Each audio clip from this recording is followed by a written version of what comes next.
Alright, let's talk about something. The succession of countries. Now, I'm sure I've probably addressed something similar, at least in the past, once or twice.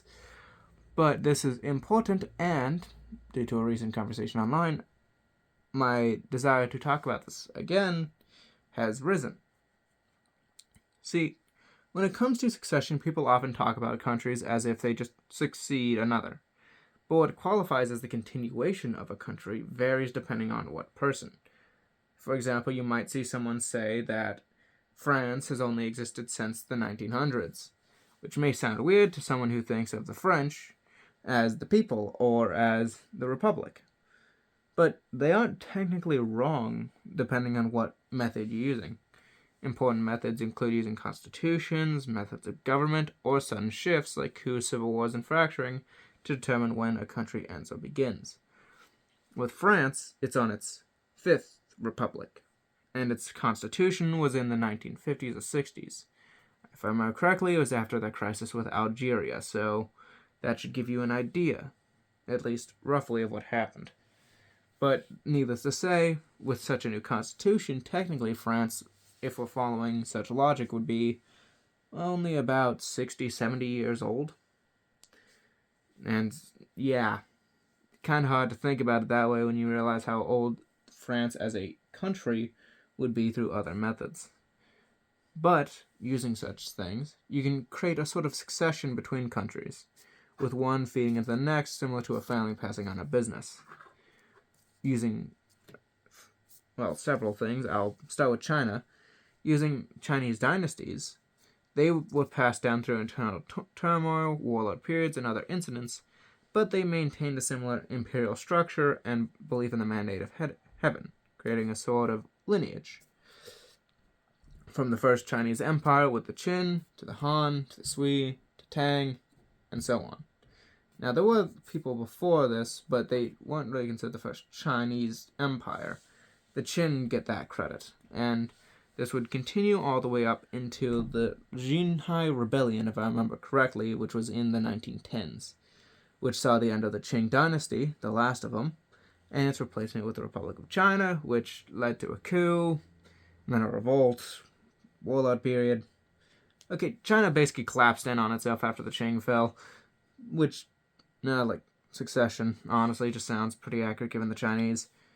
But similar exists with other countries. For example, France over in Europe has a smaller time period, sure, but a smaller time period of a similar situation with a continual rule by a similar structure.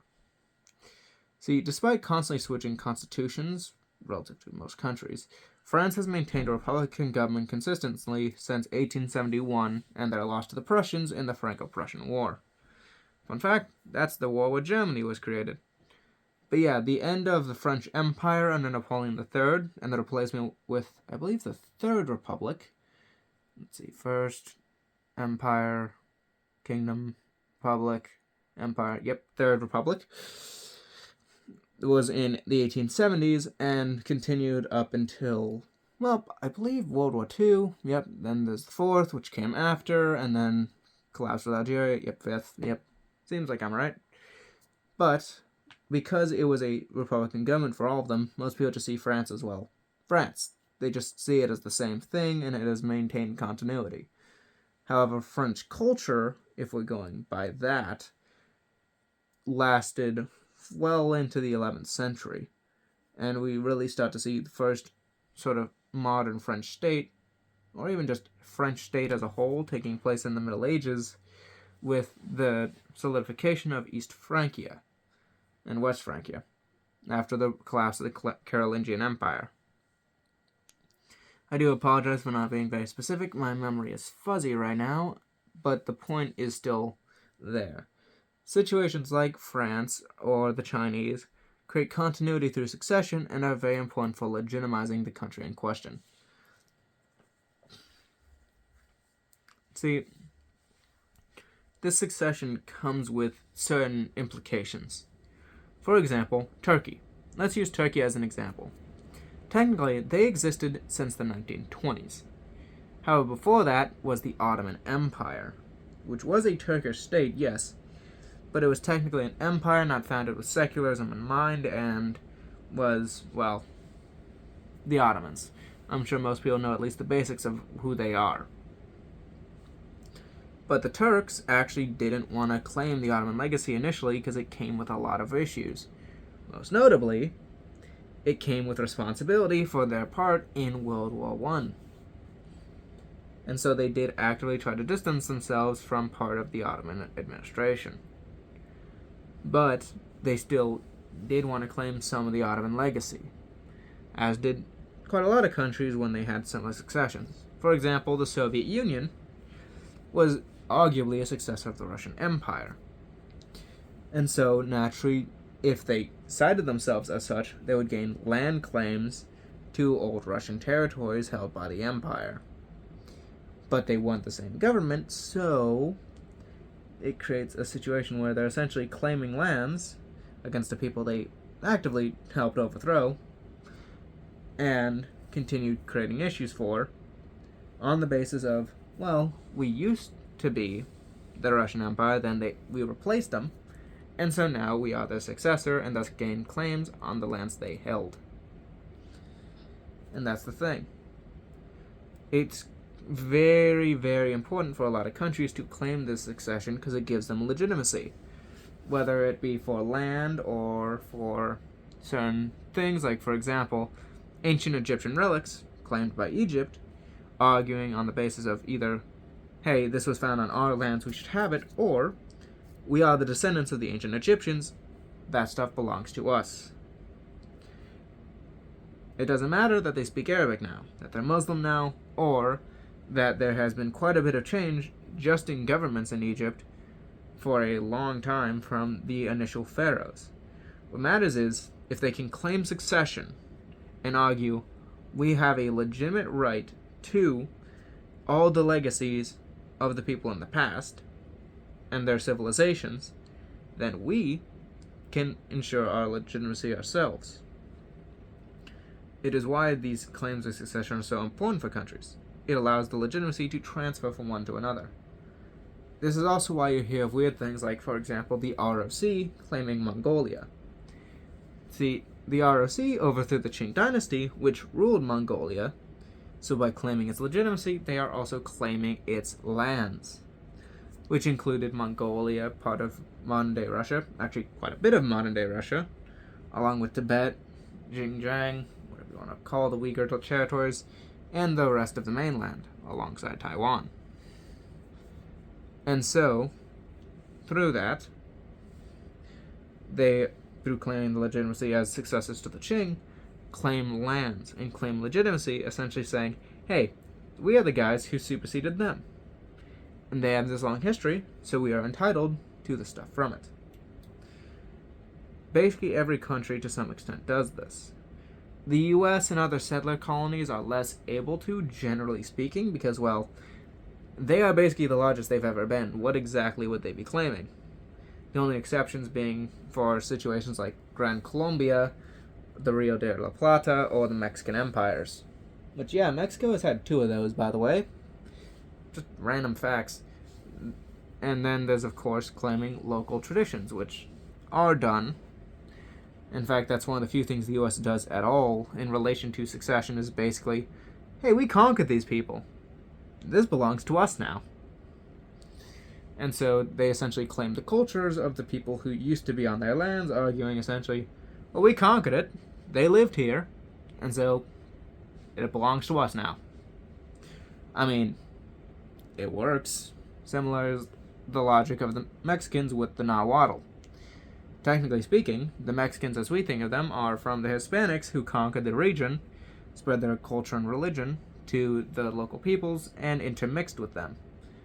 But just from that intermixing, along with the fact that their capital is on a former territory of the Aztecs, allows them, or at least truthfully is just a justification for them, to claim the Nahuatl people, or rather, the Nahuatl believing peoples. If I remember correctly, their proper name is the Mexica, and so they're able to reference them. In fact, for those who know what's on Mexico's flag, that is actually a reference to the Aztecs, or the Mexica. I'm probably horribly mispronouncing that. If so, apologies. But, essentially, Succession is a very important thing for countries. It could just be with heraldry, like the Mexicans and the flag. It could be for artifacts, like Egypt. Or it could just be, well, these people lived here, and so naturally we get to claim parts of their cultural heritage, like the US does occasionally. But the biggest thing is, these things will happen, and how you define it really changes how people look at things. And of course, naturally, because it has a weight for legitimacy, yes, it is very heavily politicized. Go figure, we especially see it when countries wish for claims. Russia's invasion of Crimea was an exceptional example of this, as they argue that the former Russian Soviet Republic, which owned Crimea, is the predecessor to modern Russia, and therefore Crimea is theirs. Sure, the Russian-speaking peoples thing was something they used later, but the biggest thing, initially for Crimea especially, was that fact, the succession between the territory to the modern country and its independence. The Soviets did the same with Bessarabia and parts of Poland. Our predecessor owned this, so we should own this. And this continues up into the modern day and all the way back in the past. Succession is a very important thing. It is what justifies certain actions or occupations. And so, naturally, states have a tendency to lean in and use whatever is preferable to their claims. For example, if you wanted to screw over the French, you could say, what defines the French state is its constitution.